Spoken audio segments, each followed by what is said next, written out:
Hello guys, welcome back to my YouTube channel math का जुगाड़ bye Neeraj sir. कैसे हो आप सब? आई होप आप सभी अच्छे होंगे। हमने लास्ट लेक्चर में किया था परसेंटेज के क्वेश्चन। आगे हम देखते हैं परसेंटेज के आगे क्वेश्चन। ये क्या बोल रहा है?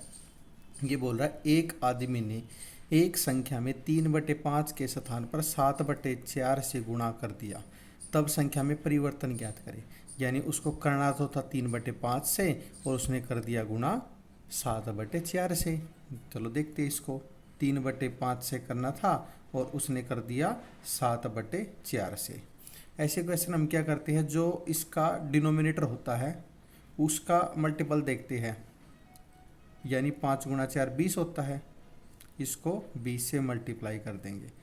5 एकम 5, 5 चौका 20, 4 तिये 12, 5 4 एकम 4, 4 पंजे 20, 7 पंजू 35। यानी ऊपर 12 आ गया, नीचे 35। इनका डिफरेंस देखते हैं। इनका डिफरेंस कितना है? 23 इनका आ गया और नीचे ये एक्चुअल था, यानी ये डिनोमिनेटर में जाएगा अपॉन इंटू 100। ये कट रहा है 2 छिके 12, 2 पंजे 10 और कट रहा है 2 तिया 6 25। 25 की और 23 की जब मल्टीप्लाई करेंगे, 25 तिया 75, 5 7, 25 दूनी 50 और यानी 775/3 आ गया। और इसको जब हम उसमें तोड़ेंगे तो 191 सही 2/7% आ जाएगा। ये हमारा आंसर है। ये उसकी कुल त्रुटि है, यानी उस संख्या में परिवर्तन हुआ है 191 सही 2/3% का। क्लियर? नेक्स्ट देखते हैं। एक छात्र ने एक संख्या में 3/5 के स्थान पर 5/3 से गुणा कर दिया, तब गणना में प्रतिशत त्रुटि ज्ञात करनी है। ये क्या बोल रहा है? 3/5 से तो करना था और उसने क्या कर दिया 5/3 से। जो नीचे वाला होता है ये हर होता है, यानी डिनोमिनेटर होता है। डिनोमिनेटर होता है, इसमें 5 है, इसमें 3 है। इनका मल्टीपल क्या होगा? 15। इसका भी 15। 5 एकम 5, 5 तिया 15, 3 तिया 9 आ गया। 3 एकम 3, 3 पंजे 15, पंजो पंजो 25 आ गया। फिर इनका डिफरेंस लेते हैं। डिफरेंस कितना आएगा? 25 में से इसका 16 अपॉन 25 गुणा 100। काट ले 25 एकम 25, 25 चौके 100, 16 चौके 64। 64% इसकी जो त्रुटि होगी वो त्रुटि आएगी 64%, यानी 64%। क्लियर? आगे देखते हैं। एक परीक्षा में एक छात्र ने 32% अंक प्राप्त करे और 4 अंक से फेल हो गया, जबकि एक अन्य छात्र ने 35 अंक प्राप्त करे, जो उत्तीर्ण होने से 5 अंक ज़्यादा आ गए। उस परीक्षा में क्या उत्तीर्ण ज्ञात करना पूर्णांक। यानी 32% तो लिए और वो कितने से 4 से फेल हो गया, यानी 4 कम आए उसके। और दूसरे वाले ने क्या करा? 35% अंक लिए और उसके 5 अंक ज़्यादा आ गए।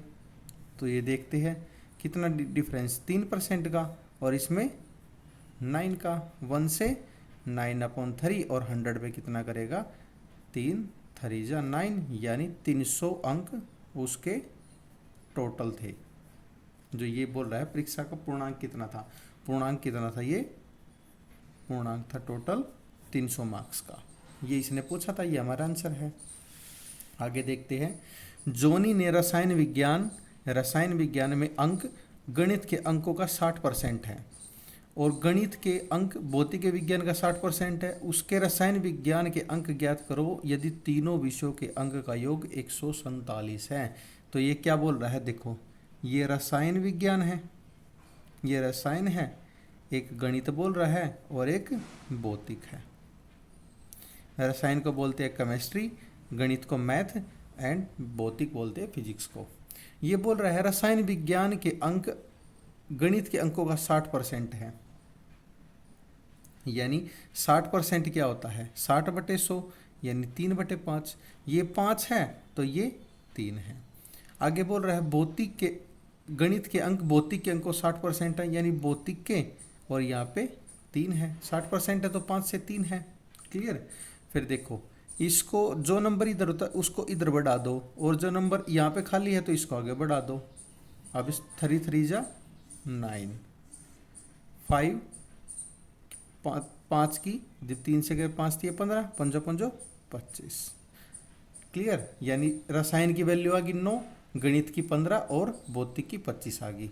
आगे बोल रहा है इन तीनों के विषयों का अंक 147 है, यानी 9x मान लो इसको, ये 15x, ये 25x इक्वल है 147 है। तो ये कितना बन गया 25, ये 40 और 49x, ये कितना बन गया 147, और x की वैल्यू क्या जाएगी, x की वैल्यू 147/49, कितने पे कट रहा है 7 पे, 7 दूनी 14, 7 एकम 7, 7 होने चाहिए, 7 एकम 7, 7 या 21, यानी x की वैल्यू कितनी आ गई हमारी 3। और इसने पूछा है रसायन के अंक, रसायन के अंक ज्ञात करें। रसायन क्या है ये, यानी रसायन क्या है 9x, 9 × 3 इक्वल है 27 अंक। 27 जो अंक आया है ये रसायन के है, ये इसने पूछा था, ये हमारा आंसर है। आगे हम देखते हैं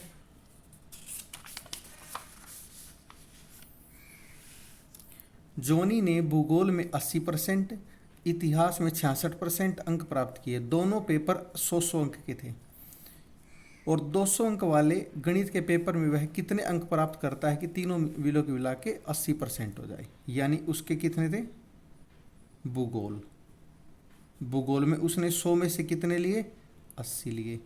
और दूसरा पेपर क्या था इतिहास का, ये भी 100 का था, ये भी 100 मार्क्स का था, और इसमें कितने लिए उसने 66% मार्क्स लिए। यानी 200 में से कितने आ गए ये 6, 146। फिर बोल रहा है 200 में से उसने टोटल 80% यानी इनके भी मिला के और मैथ के भी मिला के टोटल उसने 80% मार्क्स लिए।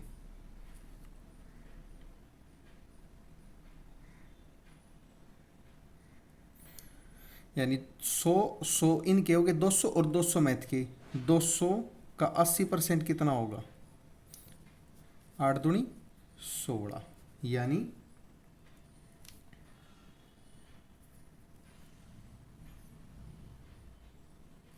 400 का 800 का 32, 320 मार्क्स। और 146 से उसने इसमें ले लिए, 146 तो ले लिए थे। तो मैथ के कितने बच गए, ये 4, 6, 7, 174 मार्क्स अंक आ गए उसके। और ये बोल रहा है फिर इसका परसेंट कितना होगा, 174 मार्क्स लिए, और कितने मार्क्स का था मैथ का पेपर 200 मार्क्स का, इंटू 100, 100 से 2 जीरो गए, 2 8 16, 2 7 14, यानी 87% अंक ये उसने पूछा था। ये किसके आए है, ये उसने बोला था वह कितने अंक प्राप्त करे, ये अंक आगे मैथ्स के, यानी 87% लिए उसने मैथ में। क्लियर। नेक्स्ट है एक परीक्षा में उत्तीर्ण होने के लिए 40% अंक आवश्यक है। यदि एक छात्र ने 80% अंक प्राप्त किए और 40 अंकों से फेल हो गया,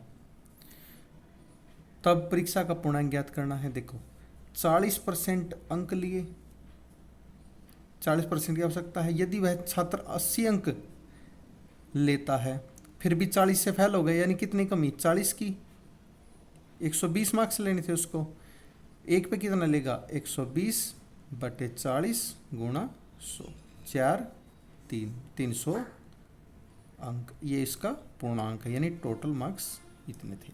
क्लियर। आगे क्या बोल रहा है, एक परीक्षा में पास होने के लिए 40% अंक की आवश्यकता है। यदि एक छात्र ने 40 अंक प्राप्त किए और 40 से फेल हो गया, उसमें कितने से 80 अंक लिए थे, 40 से फेल हो गया था, इसमें 40 अंक लिए और 40 से ही फेल हो गया, यानी 40% के लिए 40 अंक लिए और 40 से फेल हो गए, यानी कमी कितने की है 40 की, तो ये 80, एक पे कितना चाहिए 80/40 और परसेंटेज के नाम का 100, 40 से कम 40, 40 दूनी 80, 100 दूनी 200 अंक, इतने अंक उसको चाहिए, ये पूर्णांक है। नेक्स्ट देखते हैं, यदि एक गांव की जनसंख्या में वार्षिक वृद्धि 6.1/4% है तो गांव की वर्तमान जनसंख्या 4096 है, तब 3 वर्ष बाद जनसंख्या क्या होगी। ये पहले देखते हैं 6 से 1/4 होता क्या है, 6 चौका 24 और 1 25, बटे 4 गुणा 100, 25 से कम 25, 25 चौके 100 यानी 1/16। ये क्या बोल रहा है, 3 वर्ष बाद, यानी 3 वर्ष तक कंटिन्यू बढ़ रही है, यानी 17 है 1 बढ़ रही, 16 है तो 17 होगी, 16 है तो 17 होगी, ये भी 16 है तो 17 होगी। ये पहले साल, ये दूसरे साल और ये तीसरे साल बढ़ रही है। अब इनकी मल्टीप्लाई करेंगे, ये 16 की 16 से और फिर उसकी 16 से,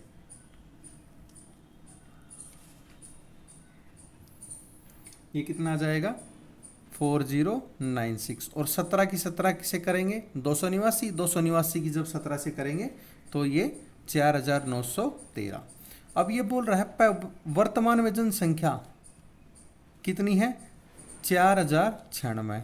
कितनी है, 4096। कितने गुना है, 1 गुना। तो इतनी वर्तमान 3 साल के बाद होगी कितनी, 1 गुना, तो ये 4913 इतनी होगी और ये हमारा आंसर है। क्लियर। नेक्स्ट देखते हैं, एक गांव की जनसंख्या 8000 है, ये 8000 है जनसंख्या। तो ये बोल रहा है पुरुष और महिलाओं की संख्या क्रमशः 6% और 10% बढ़ रही है। मान लिया ये मेल है और ये फीमेल है। मेल की कितनी बढ़ रही है, 6%, और फीमेल की बढ़ रही है 10%, यानी 6% तो बढ़ रही है प्लस 4% और बढ़ रही है, यानी 6% तो बढ़ रही है और 4% और बढ़ रही है। तो तब जनसंख्या 8600 हो जाती है। पहले कितनी थी 8000, फिर कितनी हो जाती है 8600, यानी 600 और बढ़ गई, कितने पे, 4 पे बढ़ी है। ये बोलती है 8000 का 6% निकालो पहले, 20 से 20 की 8 6 48, 480 रुपये आ गया। और कितने बढ़ रही है इसमें, 8600 माइनस 8000 यानी 600। और कितने परसेंट पे निकालना है, यानी x गुणा जो फालतू बढ़ रही है फीमेल की 4/100 इक्वल है कितना, 600। तो टोटल बढ़ रही थी 6% और 4% के माइनस 0,21120। और फिर x ये पल्ली साइड जाके जो डिवाइड में वो मल्टीप्लाई हो जाएगा, जो मल्टीप्लाई वो डिवाइड हो जाएगा, यानी 120 गुणा 100/4, 4 एकम 4, 4 तिये 12, यानी x की वैल्यू कितनी आ गई, 3000। 3000 x की वैल्यू आ गई। और ये 3000 क्या बता रही है, ये 3000 है पुरुषों की संख्या, जो पूछा है वर्तमान में पुरुषों की संख्या।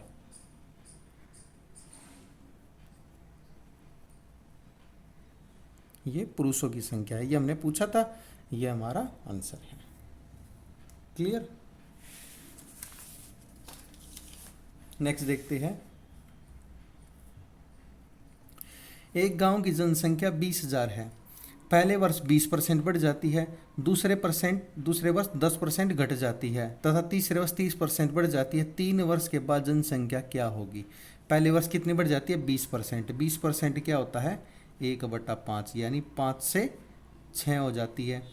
फिर 10% घट रही है, 10% क्या था, 1/10, यानी पहले 10 थी फिर 9 हो गई। फिर 30% बढ़ जाती है, 30% क्या होता है, 30/100, यानी 3/10। पहले 10 थी फिर कितनी बढ़ गई, 3, यानी 13 हो गई। इनकी मल्टीप्लाई करेंगे, कितना बन गया ये 500। और कितना बढ़िया 9 छिका 54, 54 की जब 13 से मल्टीप्लाई करेंगे तब कितना हो जाएगा, ये हो जाएगा 702। अब ये बोल रहा है जनसंख्या वर्तमान में 20,000 है, यानी वर्तमान की तो ये है और ये 3 वर्ष बाद है, 3 वर्ष बाद है। वर्तमान की कितनी है, 20,000।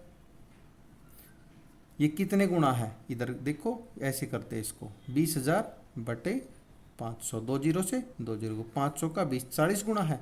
तो ये भी 40 गुना होगी, 40 गुना होगी तो ये आ जाएगी 28,080, 28,080।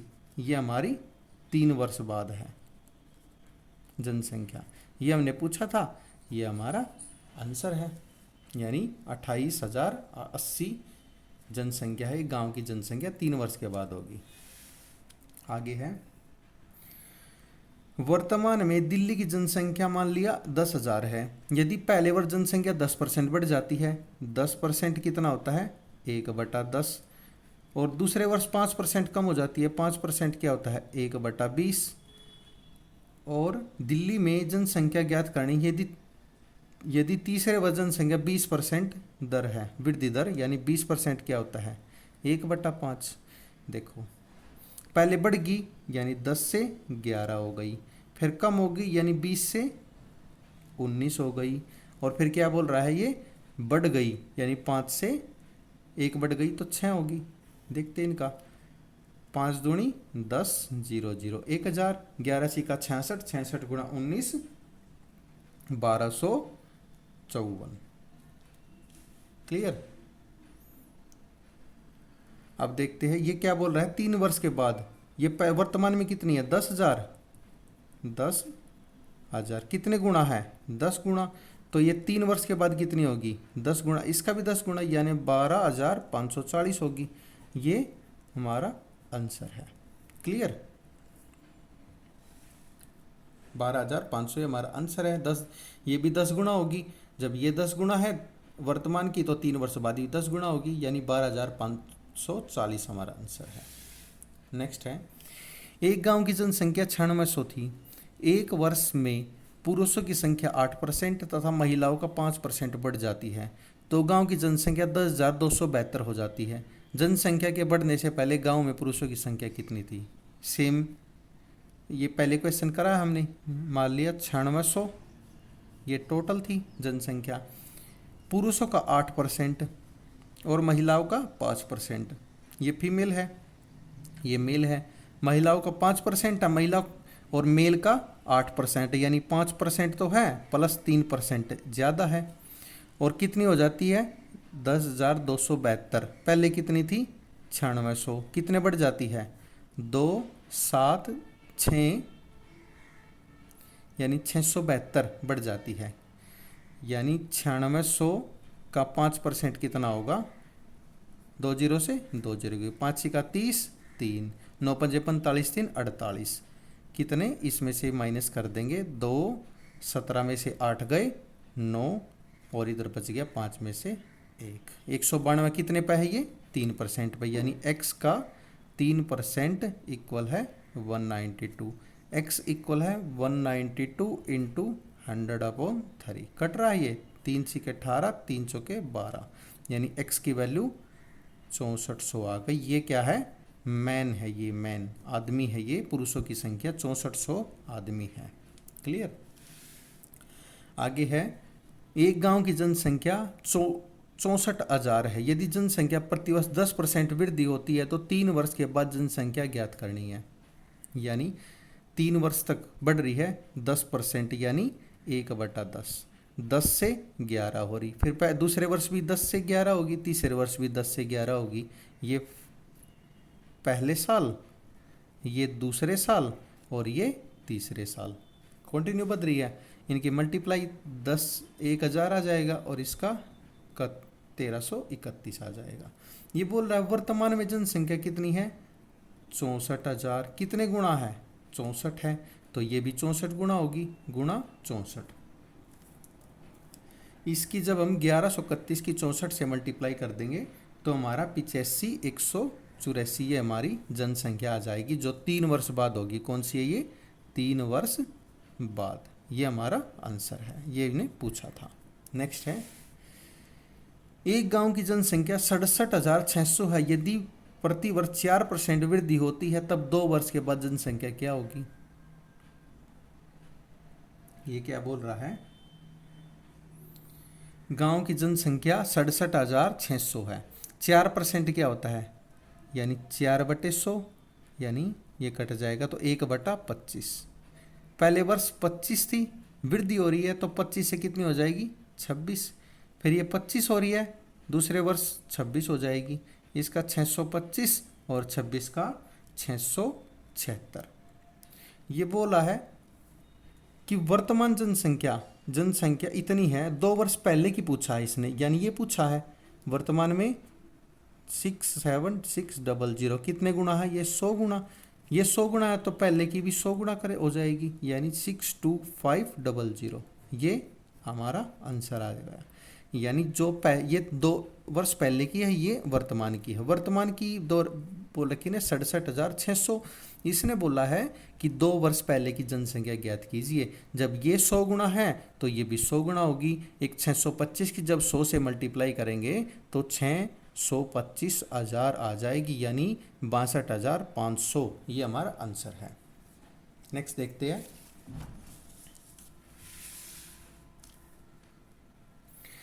एक गांव की जनसंख्या प्रतिवर्ष 25% बढ़ जाती है यदि 3 वर्ष के अंत में जनसंख्या 10,000 है। यदि 3 वर्ष के अंत में जनसंख्या 10,000 है तब प्रारंभ में जनसंख्या ज्ञात करनी है। 25% क्या होता है? 1/4।